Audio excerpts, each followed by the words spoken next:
Right now, we're right in the middle of Mauga meta, but as the meta was established before Mauga was released, and we are waiting big changes coming in Season 9, what characters should get buffed, nerfed, reworked, or anything in between when it comes to that brand new season with that new rank reset and new rank system. Now, let's introduce our categories very quickly. Buff, obvious, just make the character more powerful. Nerf, make the character flat out weaker. Rework is going to change something fundamental about their kit and redesign it like they did with Pigpen and Roadhog. For quality of life / tweak, it's either going to be a change that is like a minor change, just something that makes the character feel better but doesn't really make them more powerful, or a tweak where they buff one thing and nerf something else to make the character more fun to play with or against. No change is pretty obvious. And then delete is for your favorite character. Okay, so let's get right in. Now, the first character we do got to talk about is Ana. And Ana's a bit of a tricky one because it's definitely obvious that Ana nade can be a bit of a problem in the 5v5 format. For better or for worse, whether it's Ana's fault or not, the fact that Ana can constantly nade a tank and because of the support passive, never really has to make hard decisions about whether or not to nade themselves, means that it's just creating a really unfun environment, right? And with Mauga in the meta, of course, Ana is very, very needed, but even when Mauga leaves, the Ana nade problem will still remain. So I think that you could approach it by just like flat out nerfing how nade interacts with tanks or how long it's applied, something along those lines. Or you could take it the other approach where you're doing a tweak where maybe you're making it so nade isn't as impactful. Maybe it's, you know, fundamentally weaker. It doesn't do nearly as much anti. It only does it for a very small period of time. Maybe anti acts like completely different, where it doesn't stop healing, but it like minimizes it. So it makes it so like only a certain percentage of healing can happen. Something along those lines, but then they compensate it by making it so nade can be used more frequently. It doesn't have this really long cooldown. So you could apply it more. You have more decisions with how you apply it all the time, but it's not all condensed in power level in one ability that has a really long cooldown. I would say that that would be the direction I would think is better for Ana. Give her more choices about how many times she throws nade throughout a game. Like if in a normal game, she maybe throws 50 nades, or maybe it's not that much, 30 nades, right? Instead, make it double that many nades. Make it 60 nades, but make the nades a lot weaker per nade, right? That's a way to compensate, I think, would be good and healthy for the game and for Ana as a character. Maybe that's going to be a slight nerf to the character overall, but maybe it's not, and you could compensate it accordingly. So I think, you know, either a slight nerf that makes the game more fun for, you know, people that are experiencing the constant nading over and over again as that solo tank, or tweaking to compensate for the reduction in power level. I think either of them could work for Ana. Next up, we have Ashe, and I'm going to say that Ashe just needs no change. I think she's perfectly fine, viable, very strong, even better with a pocket, but nothing overpowered about the character. I think the character is reasonable and doesn't really need any changes. Hammond most likely needs a buff. Now, the problem with Hammond, actually, I'm going to move him to rework. Just give me a second to cook here. So the reason that I want to put Hammond in rework is I think that some of his abilities need to be fundamentally changed. I think it could be his shield, perhaps, or maybe the way that he slams through opponents, but something needs to give him survivability, but only at the exchange of skill. I'm not entirely sure how to make this super fair and balanced on the character, but in his current state, he always either is like super unplayable or really, really busted. And there's not really much in between. I don't exactly know what the perfect rework of the character is. I've heard people talk about even changing him to a completely different role. I could see that. I could see him as a DPS, but I don't necessarily know exactly where to put him right now, because I do think that like a flat buff, if gone too far, he would just be overpowered. He could easily overtake a lot of these characters, because like if you want to make him viable, he has to be able to slam and still see value into like Brig on a backlines. And if you're going to make him that strong, then he's unkillable. Like he just takes over the whole game. So I don't know what the perfect compromise is, and I think that that means that he needs to be reworked in some fundamental way. But if you have any ideas about that, let us know in the comments down below. Baptise, we're nerfing him. But we're going to nerf him kind of similar to we talked about Ana. I think that a flat nerf would be perfectly fine for Bap, but in a similar way to what we talked about with Ana's nade, I would love to see a fundamental change in how his immortality field works. Make it maybe up for a very small period of time. You throw it down, it pops up for 3 seconds. and it makes it so you can't die in that 3 seconds and it disappears. But guess what? You get it more often. So you can use it to survive things like a Diva bomb or an Orisa slam or something along those lines, but it isn't gonna keep you alive through a long engagement, like a lot of fights. Maybe it's not even 3 seconds, maybe it's 2. It's just like you throw it down, you could play in it, and then it's gone, right? Something along those lines. That's just an example, but the idea is just to make weaker cooldowns that happen more often. I really like that as a design philosophy, but just making the character fundamentally weaker as well is also part of that, because he is very, very strong. He doesn't have very many weaknesses, so yeah, I'm putting him in the nerfs tier. Bastion, this one's a little bit of a hot take. Don't think he needs any change. I think Bastion's perfectly fine. Yeah, he's seeing quite a bit of play right now in the meta because of Mauga. He's pretty good in the mirror, but I don't think the character is fundamentally broken or anything like that. There's ways to counter him. He's strong at certain things, but not strong at others. I'm gonna say no change. Yep, no change. Next up, we do gotta talk about Brig, and I think that you could maybe make an argument for a couple of different things here, but I'm gonna say no change. I don't think that Brig is sticking out like a sore thumb right now. Perhaps once things settle, other things get nerfed, Brig will be like, oh, she needs tweaked in one way or another, but right now I'm just gonna say no change. Cassidy, reworks. We already know Cassidy changes are coming, and they need to just fix that goddamn grenade. Like, magnetic grenade is probably the worst new ability that they've like introduced as part of a rework package. It's just kind of atrocious. I don't even really understand why they would do something like that. Such a inconsistent low skill ability that just doesn't really fit a sharpshooter dueler. I don't really like it at all. I don't think it makes sense for the character. I don't think it's a great ability. It's not very strong using it, and it's really frustrating playing against it. So there's literally no reward, right? Like, at least with nade is like fun to use and you feel impactful, but like magnetic grenade just doesn't even feel fun and people are suffering. So yeah, just change it to something else, in my opinion. I really like the idea of a lasso that slows. People have talked about that for a while. Maybe a lasso that slows, where if you connect with a headshot afterwards, it does like super critical damage. So, you know, if you hit it on someone and you can, you know, hit a headshot, it does a crazy amount of damage. I don't know what the perfect way to rework Cassidy is, but get rid of magnetic grenade. It's like such a terrible ability, in my opinion. Doomfist, quality of life, I think probably the best thing for him. He has a million bugs that he needs fixed. Everyone kind of knows his bug status thanks to Quake.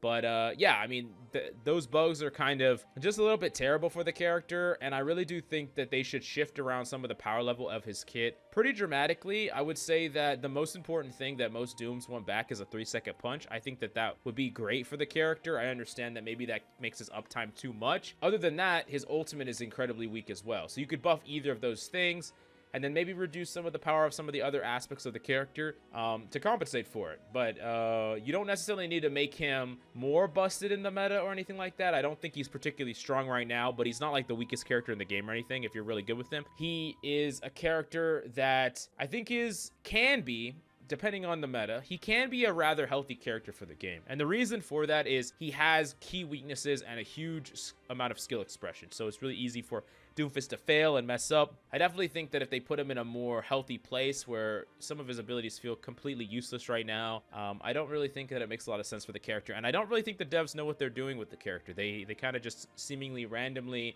change numbers around, reduce ult costs, give him random things that people don't ask for, like his heal and his ultimate. And yeah, he's just kind of sitting here in this really weird state. Diva, I'm gonna say no change. She's perfectly fine as is. So really good, but perfectly fine. Echo, also very strong, very good. I don't think that there's anything wrong with Echo. Perfectly fine. Genji is a little bit of a strange one. You know, of course, those who know, I'm a Genji main. I play Genji more than anything else. And, you know, the unbiased in me wants to put him in buff, right? But I don't really think that that's fair considering his pick rate and how strong I think the character actually is. I think he's fine. I think the character's fine. I think it's kind of frustrating that the DPS passive kind of doesn't do shit for him. I think it's frustrating when you run out of ammo because of the slight ammo nerf that was like, doesn't really affect him. It's just kind of just a little frustrating and it's annoying. I think it's kind of frustrating that his blade is really reliant on nano. If I were to give him any change, I would say that they should buff the power of his blade and then make it so nano can't affect him while in ultimate. Like, there's no effect at all. Maybe it makes him more survivable, but it doesn't amplify his damage. Maybe, but then you can't do any of the cool combos with it, so I'm not entirely sure what to do. Maybe it's like it only applies half in his ultimate or something along those lines. That would be the only thing I could see. Just make his blade better, because his blade sucks without nano, and it's really annoying to like be super reliant on an Ana. I mean, Genji mains that play ladder solo understand what I'm talking about, where it's like you're walking into a fight, they have nothing to stop you. If you get nano, you know you're gonna wipe the team, and it just doesn't happen, and you just lose the game. It's very frustrating. It's silly. Like, it's just a silly interaction. It feels pretty brainless. I would say that he's strong enough in power level to compete, especially when we get away from a Mauga meta, and you know, we get to see some of the characters shine, like Winston. Yeah, I think that that it is a little frustrating to play him sometimes, though. Next up, we got to talk about Hanzo, and I'm gonna say rework on this character, and I actually have a plan for what to do about this character. Not like a huge in-depth plan, but just a general plan. Hanzo was rated as one of the most hated characters in the game. When I did a poll recently, a lot of people responded, and people hate Hanzo. And it really comes down to the fact that Hanzo gets these one-shots that feel kind of unfair. He's like spamming them across the map, he's getting these one-shots. And I said for a while that you should just get rid of the one-shot on Hanzo. I know I play Hanzo a lot, I like Hanzo. Just remove it. Make it so you can't one-shot headshot on Hanzo. You could reduce his damage by quite a bit, actually. The thing about it is, if you just do that and you do nothing else to Hanzo, he's like unplayable. He's already not that good compared to characters like Ashe and Sojourn. But you do that, and the character is very weak. But then, once you get rid of his one-shot and reduce his damage by quite a margin, then you could start doing some interesting things with the character. That is an archer that doesn't have to just be around one-shots.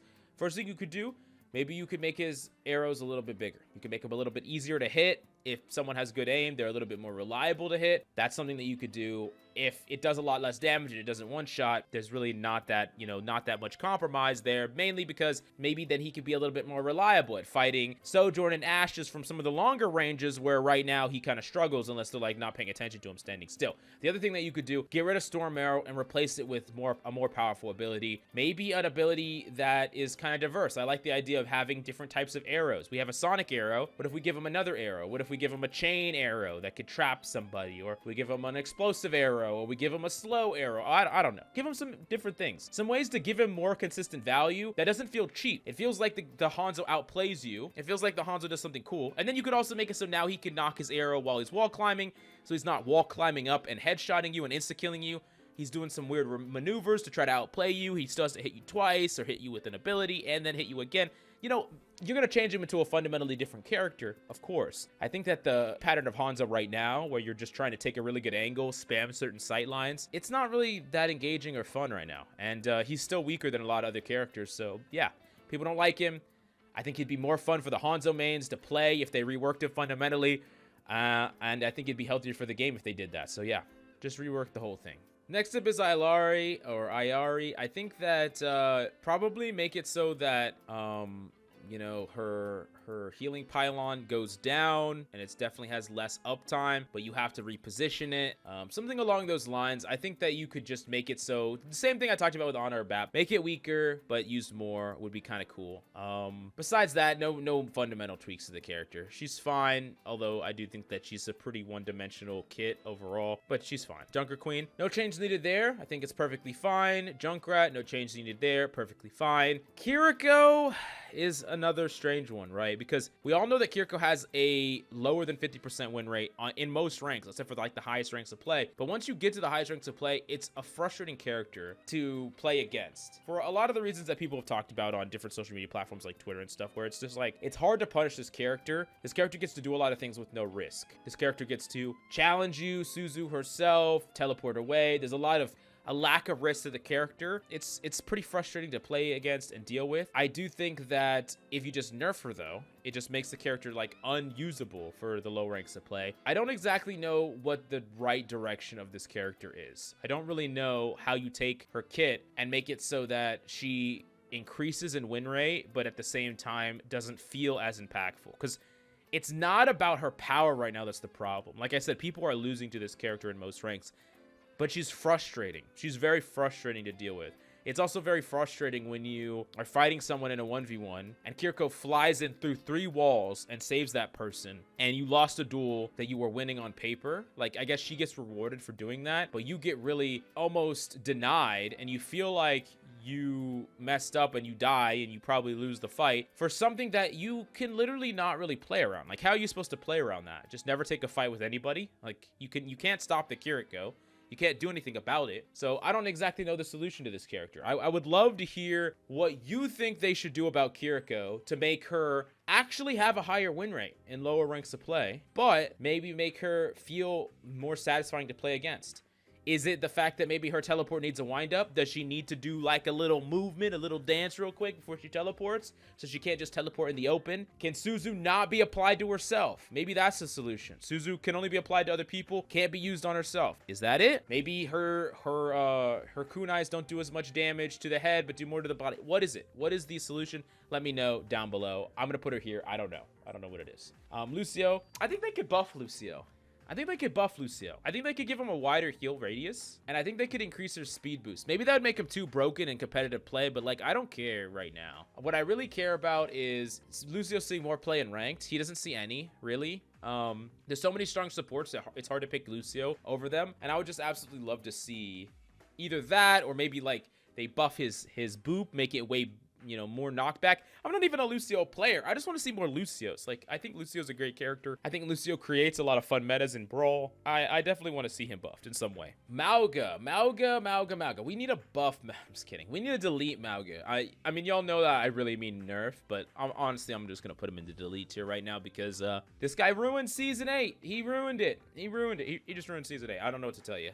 Anyways, let's move on to Mei. I think Mei could be fine. No changes. Mercy. I think Mercy could also be no changes. I think that's fine. The only thing that I could maybe like argue could use a little bit of tweaking. Maybe make it so I think some of the reses on Mercy that are like they start the res on the same ground and then they fall way down and still get the res off. I think that's a little bit annoying. I mean, only really good Mercies are doing it, but it is kind of annoying how you can kill someone on flat ground and then a Mercy can res it completely outside your line of sight, like completely under the bridge around. You can't even see her and they're resing someone that you killed. And you're like, that's not how this should work. If you want to res this person, your team needs to fight for the space that I killed them in, and then you can res them. You shouldn't be able to res them when I killed them here. And I can't see you. Like, I can't see you, and I killed them here, and you're resing them. I think that's a little bit silly. Now, if they got rid of that, they could compensate it by tweaking a number in positive favor. I don't think that Mercy is too powerful or anything like that. It just comes down to the experience. That's what I keep kind of, you'll see me preach about that a lot in this video. It's not about the power of these characters. It's not about how strong they are. For some characters it is, but most of the time it's about the gameplay experience. What is frustrating to play against and what is fine to play against. When you lose to certain things, when I'm fighting like an Ana and I'm like, you know, jumping on her or blinking behind her or doing something to Ana, or even just dueling her from mid-range as a soldier, and she sleeps me or shoots me and nades me and shoots me again as I run away, I don't feel like I got scammed, right? I don't feel like I got scammed. I got outplayed, and I want to always feel like I got outplayed. But when you jump on a Bap and perfectly don't miss a shot on him, and then he throws his immortality field down, and you have to focus the immortality field, and then you go back to him, and he gets Suzu'd, or maybe you go back to him and he jumps away, or whatever the case may be, you feel like you got scammed because you didn't miss any shots. This guy maybe kills you, or you don't get any value using all those resources after you hit all your skill shots. Same thing with Kiriko at times, and same thing with Hanzo logs, right? You just get logged randomly from across the map by Hanzo. You don't feel like you got outskilled. You feel like you got scammed. That's what we're trying to eliminate. Get rid of the scam. And if you need buffs to compensate for getting rid of the scam, that's fine. That's okay. It's perfectly fine to get buffs to compensate for that. But you got to understand that having a positive experience for everybody, making it so everyone legitimately feels like they messed up and that's why, or you did something good and that's why they lost the fight, that is what everyone should try to feel. That's what we should strive for, in my opinion. But maybe you have a different opinion. Let me know down below. Moira, no change. I think it's fine. I don't really think she should be able to fade in coalescence, but whatever, it's fine. Orisa, no change. Actually, delete. No, just kidding. I think that Orisa should never be a tank that's meta, personally. And right now she's not, and I think it should stay that way. I don't want massive Orisa buffs. I don't want Orisa to ever be really that viable. I don't really think that Orisa should ever be the best pick, just a pick that people play. She's a very simple kit and a very simple play style. I don't ever want her to be meta. So I would argue delete, but I'm just going to say I just never want her to be strong. Like, I just don't want it. Pharah, I've said before that I like the idea of a Pharah rework that, you know, makes it so she's not a flying character. She's a character that like bunny hops on the ground and uses her she has like multiple concussions and she can like self-damage and like bounce around the map and fly around the map, you know, like Quake, right? Like you know, like a lot of the old arena shooters. She's just flying around the map. I would love that as for that character. You know, give her a lot of forward momentum instead of jets that push you forward. Maybe slightly up, but mainly forward. A character that moves around so fast that, you know, hitting the rockets become really hard. You have to really predict them. You have to fire them in advance. And then Mercy can't really follow you around either because you just literally zoom in. And you like gain momentum progressively as you do, you know, appropriate rockets. Maybe like every time you hit, you're taking a little damage, but you're going faster and faster and faster. So like you can't do it that much, but maybe if you're getting healed a little bit while you do it, you could like really go. I don't know what the perfect thing is. I think that would be really cool for the character. I'm still sold on that dream because I really don't like the skybox Mercy pocket flying. I think it's just such a not only is it just kind of ruining the console experience in general for a lot of players, but it's a shame that the kit of Pharah, you know, a slow moving projectile like that, which has been established as such a skillful expression in a lot of, you know, Quake-style arena shooters of the past, has been reduced to this, where people just consider Pharah Mercy, like, among some of the lowest skill, right? And we've seen in pro play some crazy duels with Pharah in the sky that look so cool, so masterful, but we never will have those in ranked. Those will never exist in ranked in the same way that they exist in pro play. And I think that it's a shame for that primary fire, for that potential level of movement. Make it so Pharah doesn't go vertical, and instead she goes fast horizontal. And I think you fix a lot of these problems, make her a much more fun character to play, much more fun experience for people playing against her because she's not in the skybox and every character can interact with her as long as she's relatively near the ground. So yeah, anyways, that's my rework idea for the character. Mauga, no change. Reaper, buffs, baby, buffs. Make him stronger. Now, how do you make him stronger? There's a couple things you could do. You could make his Wraith a lot faster, like much faster. You could make it so every time he gets a kill, I mean, that might be too overboard. I was thinking every time he gets a kill, he like gets a reduction in cooldown. Maybe that's just way too busted. I'm kind of thinking like Junker Queen, how she gets like a cooldown reduction off of her cleave. Maybe something like that would be kind of cool. His teleport could be really, really quick, or you could just get a much different ability than those is also a potential. I'm not entirely sure, but I think like just a flat number buff would be perfectly fine for him. He's actually not that bad right now in the meta, mainly because he's not bad. So he's not bad against Ramatra, and he's not bad against Winston, and he's not bad against Roadhog or Mauga. But like, I think that in like a more open meta, especially as a lot of these characters get nerfed and changed around, he's going to go back to being really weak again. And I would like to see him able to just take fights with squishies a little bit better, not so dependent on, you know, what tanks he's good into as well. And yeah, I think he could just use some buffs overall. He's been one of the least picked DPS for a long time. Let's give him some nice buffs. It doesn't have to be huge, but just something would be kind of nice. Rein. So Rein, it's weird because I don't really think that Rein needs buffs. I know that people are gonna be like, what the fuck, Matt? What the fuck, Bills? Why do you think he doesn't need buffs? I don't think he needs buffs. I think everything else needs nerfs. Like, everything is, we're just getting power creep to hell. Like, Rein, everything should be nerfed to the point where Rein is good enough. I don't see that happening anytime soon. So maybe we gotta buff him.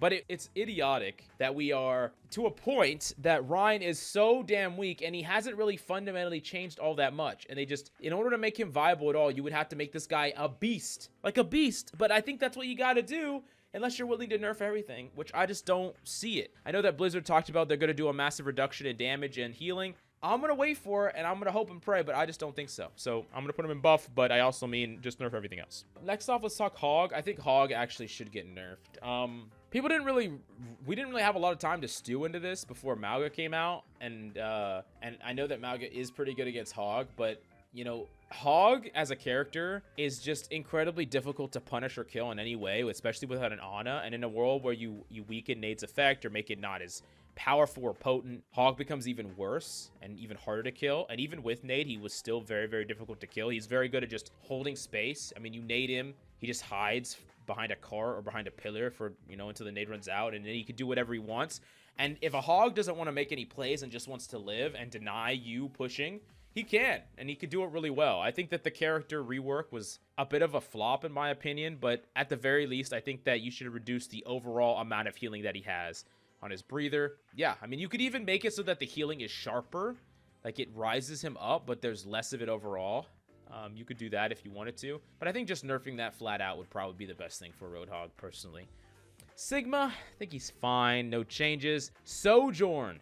I'm putting Sojourn in the nerfs category, and this one's going to be a little bit strange for people. Not everyone's going to agree on this. Maybe I'm biased because I think that Sojourn is the least risk, highest reward value source in Grandmaster Plus, where the character just gets to sit in the back line, farm off your tank, you peek for an instant, and she just chunks you. With a crazy amount of damage, she doesn't even have to hit you in the head, but if she does, you could just die, and she doesn't risk anything. She's not going in. She's not trying to bait out cooldown. She's not risking anything like other characters have to risk. There's so many characters that they have to risk something for something. They have to risk something for something. Especially when we're talking about divers. I mean, if you think about like Tracer and Genji and even Echo when she's flying in and beaming, like these characters are risking dying. They're risking their life. If they want to get something, they have to risk something, right? But what does Sojourn have to risk? Nothing. It's the same thing that I talked about with Kiriko. There's no risk. What are you risking? And it's even worse on Sojourn because at least there is a cost. If Kiriko has to use teleport and has to use Suzu, they don't have that for their team, and they might need that for their team. But there's nothing that you need Sojourn's abilities for. If she just does get a kill, like there's no risk, there's no cooldown for her rail. She just gets to do it. Like she just gets to build up a rail and shoot it, build up a rail and shoot. No risk to her life with huge potential reward. To me, it's just mind-blowing how this character can exist in this state. I don't really think that it makes a lot of sense. I think that they should fundamentally change this character into something a bit more complex. Maybe that means rework, but I also just think a straight-up nerf would be fine. I think it would be better for the game for characters that actually risk for things. You know, you want something, you risk something. I think that that's just a really, really good, like, it's a good balanced slogan. It's something that makes a lot of sense. Someone that can just sit back. Like, I mean, same thing with Hanzo, where you can just sit back and not risk anything and just keep peppering arrows over and over and over again. No risk. Maybe he won't get anything. I mean, the difference between these two characters right now mainly is that, like, while Hanzo can one-shot, Sojourn just has more uptime overall because there's, like, too much gaps in between Hanzo's shots, and Sojourn can just have a ton of potential upside, like uptime mainly. But still, both characters, I mean, it's just a fundamentally flawed concept where it's just like, you don't have to risk anything to do a lot. It's so mind-numbingly, it's a boring Overwatch. That's what I think. You might not agree with me, but it is my opinion after all. Anyways, let me know down below if you agree or disagree. Soldier, no change. Sombra, I think you could buff Sombra just a little bit. Just a little bit. Everyone lost their freaking minds when they buffed EMP. It hasn't really been that big of a deal. In fact, Sombra is pretty good at dealing with Mauga, which is nice. But outside of that, hasn't really been that big of a deal. It hasn't fundamentally broken anything or changed anything or anything like that. Sombra is still a bit weak with the other aspects of her kit. I would probably maybe increase the reward for hitting viruses. That's what I would probably do. Something along those lines. There are times where you hack somebody, hit them with a virus, and shoot at them and still can't kill them. That happens even a lot with, like, Soldier, where, like, Soldier throws out his heal station, you hack him, hit him with a virus, start shooting at him, he throws out his heal station, and he just, you know, jiggles around a little bit. And unless you hit, like, perfect crits, he's gonna live. And his one cooldown to your tracking and difficult to hit virus and your hack that he didn't interrupt, like, there's a lot there that I don't really think is perfectly fair in that exchange. I think you could just ever so tweak the damage of virus, just slightly, not a big buff. If you buff it too much, Sombra just becomes completely nuts. So you have to be really gradual with the changes. But I just think something small would be kind of nice. Just something small.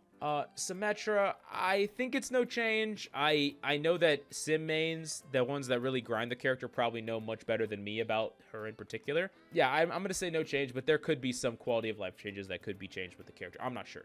Torb, I think it's fine. I think the character is fine overall. I don't really think that Torb should ever be that strong. It's very similar to how I feel about Orisa. Torb is a lot stronger than Orisa in the meta and has been for a while. I don't really think that that should always be true. A character that gets a lot of his value from spamming and then his turret, to me, it's more back to boring Overwatch that isn't really interactive and, once again, doesn't risk anything. No risk for reward. If you want something, you have to risk nothing for Torb. I think it's kind of silly. Tracer, I think no change is fine at this point. The buff is definitely a very, very substantial buff, but in the current landscape, You know, it's actually kind of a shame that we had a buff Tracer just to have her compete in the first place, when like Tracer, Winston, and Ryan were supposed to be like the pillars of Overwatch, to the point where none of them should ever become so weak that you have to buff them to make them viable. And that's what we're seeing. We're seeing that, and I think that that's not good. I think that a lot of characters would probably be better off being nerfed, and maybe even like a flat nerf across the board. Maybe the role passives are to blame for this. There's just too much strength in the role passives overall. Not the DPS one, but the support and tank one. But anyways, Widowmaker, I think she's fine in her current state. Most likely fine. Lifeweaver, I think he's fine. You could probably justify to buff him in some way. I'm still a big proponent of the idea of weakening some parts of his kit and then buffing his damage. I think that a lot of supports should have a way to fight off their aggressors and like actually fight back. With Lifeweaver, you're just trying to run away most of the time because you can't really fight back in any meaningful way. But I mean, it's his playstyle. I guess it is what it is. But I do think I would change him more fundamentally if it was up to me. Maybe it's just a very different type of design philosophy for him. Winston, I think he's fine. I mean, he's very strong. Don't get me wrong, very, very strong. But perhaps he will be too strong if they nerf some of these supports that are kind of keeping him in check, and they nerf Mauga. But yeah, I think he's fine in his current state, and we haven't really had that much dive in Overwatch 2 at all. I think we can have a little bit of Winston dive for a little while. It's not like most ranks are going to be able to properly coordinate a dive anyways. So yeah, I mean, what is everyone afraid of? Like, no, most high rank players like dive anyways. Zarya, no change. Zen, I think that the change to Zen's health total was a mistake. I just don't like the change for the character. I think fundamentally it in my opinion messes up the character in a way that it shouldn't be messed with. The idea for Zen was that he was always a glass cannon, right? Has a lot of power, but he's vulnerable. He's still kind of vulnerable, but I don't really think that they should have buffed his health total. They should have just, you know, played more towards his strengths. You still could have made it so that Discord doesn't affect tanks nearly as much, but you could have just doubled down on his strengths and, you know, made him strong in that way. I don't really like the whole thing that they did with him. But yeah, outside of that, that's just my personal preference. Other than that, it's just like no change, unless they wanted to tweak him back and give him some power in some other way. But this is my list for buff, nerf, rework, quality of life change, and everything in between. Let me know if there was anything that I really landed on and you agreed with, or was there anything that I missed the mark and you don't quite agree with? Let me know in the comments down below, and please like this, and please like and subscribe. Okay. Shit. You could leave in that whole exit. Anyways, thank you, and I'll see you next time.